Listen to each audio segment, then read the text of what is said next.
Welcome back to Ravens Today. I'm your host, Connor Gioffreda, giving you all the latest updates on anything and all things Ravens. I hope all of your brackets were busted after, the round of 32, because mine sure was, at least in terms of the Sweet 16, because it was just horrible for me. But on this channel, we talk about all things Ravens, so let's dive right into it. Thank you for subscribing to the channel and like the video. Oh, man. First up, this can be good or bad. Let's just say it how it is. It's something to watch out for, okay? If all of you didn't know, Jackson Smith-Njigba just got his contract with the Seahawks extended 4 years, $168.6 million. How does this affect the Ravens? Well, Zay Flowers' fifth-year option is now $27.3 million cap hit in 2027. It just means that his price is going to keep going up no matter what. Because Zay Flowers knows his value on the Ravens. He is a crucial part of the offense, rightfully so. He knows that he's worth money. And Lamar Jackson and him have chemistry beyond compare. He's wide receiver one. There's no question about that. I feel like nowadays people wait. They wait because they want to see, especially with JSN's contract being right after he won a Super Bowl with the Seahawks. People just want to wait more to see what type of contract he was going to get. Same thing that happened with Justin Jefferson and Jamar Chase. Mind you, they are not Super Bowl winners, but they knew how much their value was worth to the teams that they played on, or they are playing on. So the price tag keeps going up, and the Ravens really need to kind of figure that out before Zay Flowers decides to leave at some point. It won't be within the next couple of seasons, obviously. I'm just saying that they need to figure that out soon, because Zay Flowers has really proven himself as a wide receiver for the Baltimore Ravens. Two-time Pro Bowler, by the way. Led the Ravens in receiving yards. And the Ravens should not let this one go. They should not let Zay Flowers go. They need to cough up the money. I don't know how, but they have to. And it all starts with Lamar Jackson's contract, which I know we keep bringing up on this channel. But again, that contract, once it's made, will open up a lot more in terms of contract extensions with other players and free agency as well. I mean, obviously, they just restructured the contract, obviously, a week ago. So there's still going to be talks between Lamar Jackson and the Ravens until the regular season, if something is not done by the end of the summer. But Ravens really got to, start putting their money down on the crucial parts of the offense. And Zay Flowers is a crucial part of the offense. Because if Zay Flowers leaves, it's, at least for me, I would I was fine when Hollywood asked for a trade. But Zay Flowers, crucial part of this offense. And I'll keep saying it over and over again. And Ravens need to start sending over some offers.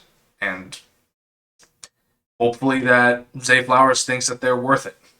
Moving on here. So, potential Tylan Wallace substitution. Okay, so as all of us know, Tylan Wallace went to the Browns, went with Monken, and we might need a replacement or a substitute for him. Wallace did take some of the punt returners, and we still have LeJounte Wester, who will probably be taking over the majority of the punt returning and the kick returning. But I would think more of the kick returning at this point now, because he's in his second season. So, who do the Ravens look for? You go with Kadarius Hodge, okay? Falcon, 31 years old, coming off a Pro Bowl himself, the lone Pro Bowl. He is a good replacement for Tylan Wallace. Why? because he is an elite punt returner, an elite special teams punt returner. This doesn't mean replace LeJohntay Wester at all. No. He can be a veteran presence for LeJohntay Wester. And it takes because LeJohntay Wester is still a wide receiver. He still takes reps as wide receiver and special teams return. So, in the end, why not go for a guy that can relieve some of the pressure off of him for a 1-year deal? Hodge is 31 years old. Elite punt returner. Why not? It is a simple 1-year, $6 million deal with incentives. That's cheap. Okay? It's not like it's the Ravens' priority right this second. I'm just saying, to put some minds at ease in terms of the special teams unit, why not? And it's some other thing. It's like one of those things where it's not the priority. Mind you, the offensive line is the priority, the defensive line is the priority, and that comes later. That would be a signing that I would, the Ravens would do at first, but they also are going to reassure us that they are still going to address the priorities first, because it will just be an easy, quick 1-year, $6 million deal, and then they continue moving on. It would just put the special teams at ease, because special teams has struggled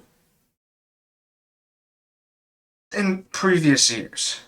And now that with our punter gone, it's just one of those, the smaller things. The smaller of the small things, if that makes sense, where, again, not a priority, but it would still help in that sense. And besides, he can go off into the sunset with a Super Bowl ring if the Ravens go to the Super Bowl, which we're going to get to in a little bit here.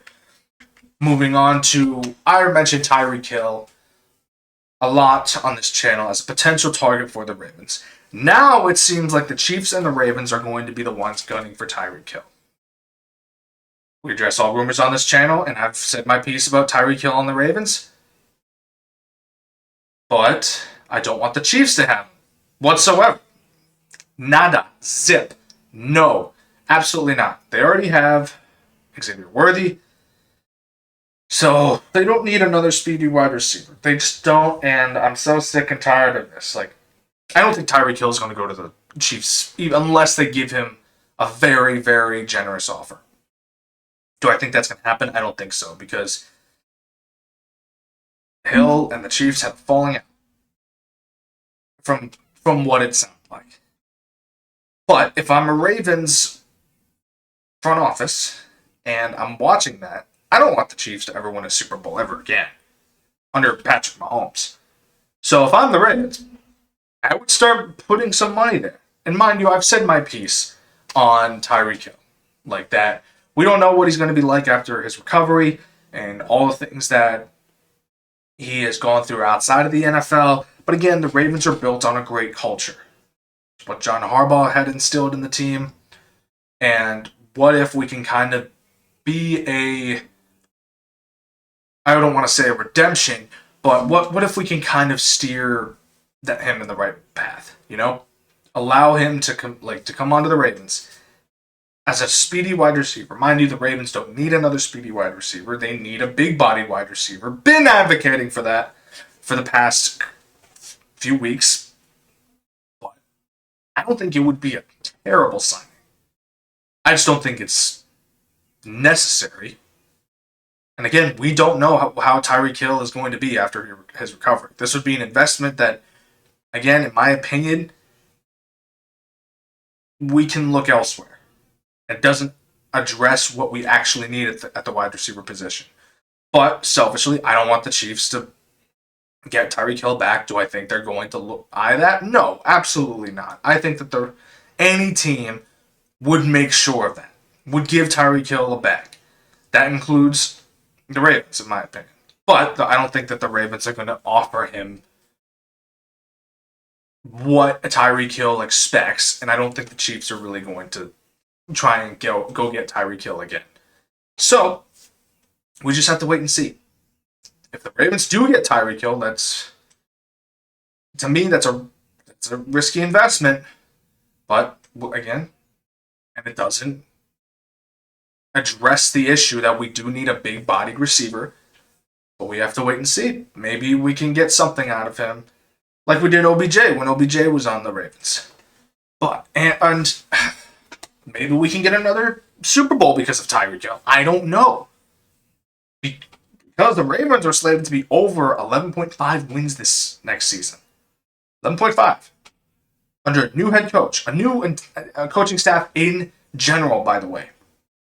That includes new offensive coordinator, new defensive coordinator, new offensive line coach.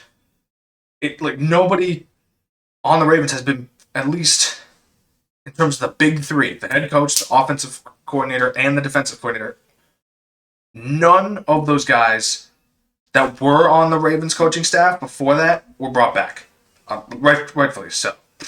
I mean, I'd rather have Anthony Weaver than Zach Orr over in any freaking day. But this is a tall order, in my opinion. We haven't seen what Jesse Minter's practices as head coach are like.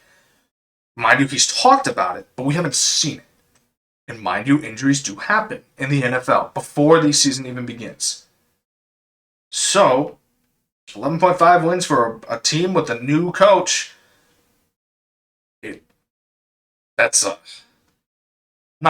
Obviously, I want this to happen, by the way. As a fan, I want this stated clear. I want the Ravens to be undefeated this season. Wouldn't that be something? Ooh, I think that the Ravens could do that. Just a matter of how, what the game plan is for every single opponent that they have. But it's a tall order, especially this early in the we haven't even hit the draft yet. But I'm all for it. I'm like, all right, we'll put our money where our mouth is, and we'll make this a reality for people. Mind you, people will disagree with this.